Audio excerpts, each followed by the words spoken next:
Трябва ли да правя рехабилитация след артроскопия? Благодаря ви за въпроса. Първо, да се представя, казвам се Димитър Христев, по-специално съм рехабилитатор. Този клип ще го публикувам и във видеоканал ми Rehabilitation в Ловив, видеоканал с 10 годишна история и може би близо 650 видеоклипа с разнообразна тематика. И също така ще бъде публикуван във Facebook страницата Физиотерапевт БГОД. Сега, да разделим въпроса ви на няколко части. Първо трябва да уточним какво имате предвид под рехабилитация. Ако под рехабилитация имате предвид електропроцедурите, които се правят в повечето центрове, зависи. Може да се прави, може и да не се прави. Като цяло електропроцедурите нямат особено съществена нужда или полза да се правят след артроскопия. Могат да допринесат към възстановяването, но не са жизненно важни. А и в съвременния пазар човек може да си набави един апарат с нискочастотни импулсни токове, които имат повечето токове, които ще получите в едно ДКЦ, така или иначе. Така че, ако става въпрос за електропроцедури, зависи. Не е задължително. Ако под рехабилитация имате предвид някакви масажи, също не е задължително. На някои хора помагат, на други не. С тези масажи няма да се повлияе особено от тока, може би ще се копира до известен начин болката и може би ще създадат един терапевтичен алианс между терапевта и между страдащия, но като цяло някакъв съществен терапевтичен ефект върху възстановяването след артроскопия не бих казал, че имат. Но могат да присъстват като част от рехабилитационната програма. Ако имате предвид мануално раздвижване или пък пасивно раздвижване с артромод, отново зависи. Ако ставата е скована и болезнена, може да се прави. Отново един голям блок от раздвижване, така пасивно, лесно би могло да оболена става след оперативна намеса. При някои пациенти го понасят и го толерират добре, дори не чак толкова много. Може да бъде част от програмата. Не е най-важното, разбира се. Ако имате предвид активна кинезитерапия, т.е. активни упражнения, да, това трябва да се прави. Защо?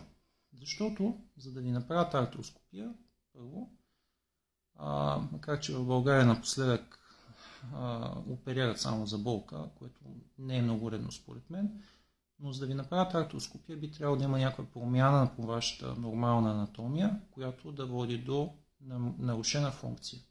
Ставата да е нестабилна, ставата да блокира по някакъв начин, да няма пълен обем на движение, да има болка, която да не може да бъде повлияна с средства на съвременната физиотерапия.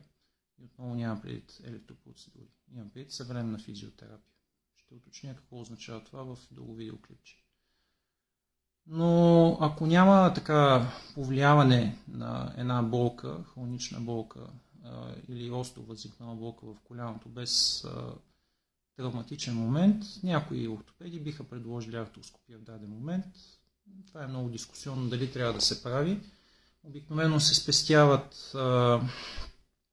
се информацията, че всяко едно отваряне на колянна става води до повишен риск от развитие на остеоартрит и риска е доста голям. 10, 15, понякога и 20 пъти повече, отколкото ако ставата не се отвори и се даде шанс на консервативната терапия.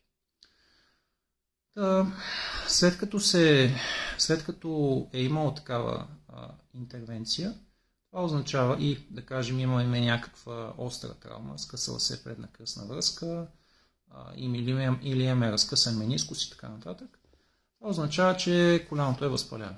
Когато имаме възпаление, това автоматично води и до загуба на мускулна маса. И заради обездвижването, и заради самото локално възпаление, което действа много потискащо на мускулите и на способността им да поддържат нормалната си функция, обеми и така нататък. Но когато има такава травма, една и отделно, когато насложим върху тази травмата, която прави хирурга, резултатът е, че ще имаме една голяма мускулна атрофия. Обикновено четириглавия мускул се стапя много бързо. Кракът добива вид на пясъчен часовник с една по-разширена коленна става и много атрофирал четириглав мускул. Сега, ако сте млад човек с голям четириглав мускул, може би и така активно спортуващ, може би този процес на атрофия на четириглавия мускул ще няма да е толкова драматична, но обикновено много бързо се губи мускулна масата. И след като хирурга извърши поправката с артроскопа, е нормално коляното да е оточно, кракът да е отслабнал, походката ви да е нарушена, да има болка, да има скованост и така нататък. В повечето случаи е необходимо да се прави. Необходимо да се прави някаква рехабилитация, поне за да може да се контролира оттока, да се намали болката и в последствие, ако човек е бил активен и желая да се върне към предишните си нива на активност и дори да стане по-силен, е нормално да прави активна кинезитерапия. Сега, имайте предвид, че правилно е да се пита дали не само трябва да се прави рехабилитация след артроскопия, а може ли да се прави, нужно ли е винаги да се прави артроскопия? Отговора за повече състояние е, че не е нужно. Или понякога не е належащо. С други думи, човек може да опита с средства на кинезитерапията, на физиотерапията да възстанови функцията и да контролира болката и в последствие, ако възникне нуждата, да се направи тази операция. Сега някои хирурзи бързат да плашат хората в това отношение, което съвременните научни доказателства показват примерно, че човек може да се възстанови доста добре без операция на една предна кръстна връзка. Имаме данните от Кросбери, протокола и така нататък. Имаме данни, че предната кръстна връзка може да регенерира, ако бъде правилно обездвижена и в последствие натоварена. Това са налични публикации, които не са мои думи. Но кога може да се прави рехабилитация? Имаме, да кажем, някаква травма на коляното, можем да правим само рехабилитация и да опитаме с нея да постигнем възстановяването. Използвам рехабилитация, за да може да ме разберете. Бихме могли да използваме рехабилитацията като подготовка за операцията. Тоест да се прави месец или два активна работа с физиотерапевт, докато се достигне до едно положение, в което да се направи операцията и в последствие да има по-добри функционални резултати. Би могло да се направи операцията и в последствие след нея да се прави рехабилитация. Непосредствено след нея. Ако човек не е доволен, би могло да се направи операция и ако не е доволен, да кажем, с отложено време пак да се направи рехабилитация. Във всеки един от случаите рехабилитацията може да подобри значително качеството на живота на един човек. Бихме могли да направим терапия и рехабилитация и примерно след година, ако човек не се чувства добре, да направи операцията. И всичко зависи от това как се чувства човек и дали нивото на функция, постигнато с операция и рехабилитация и там различните комбинации, отговаря на това, което иска човека и това, което може да постигне тялото спрямо годините. Последното нещо, което трябва да имате предвид е, че когато се избира да се прави само рехабилитация, обикновено функционалното възстановяване на първоначалното е доста по-добро и по-бързо. Защото нямаме травма и после още една травма нанесена от хирурга, имаме травма, случва се от травматичния момент и възстановяване.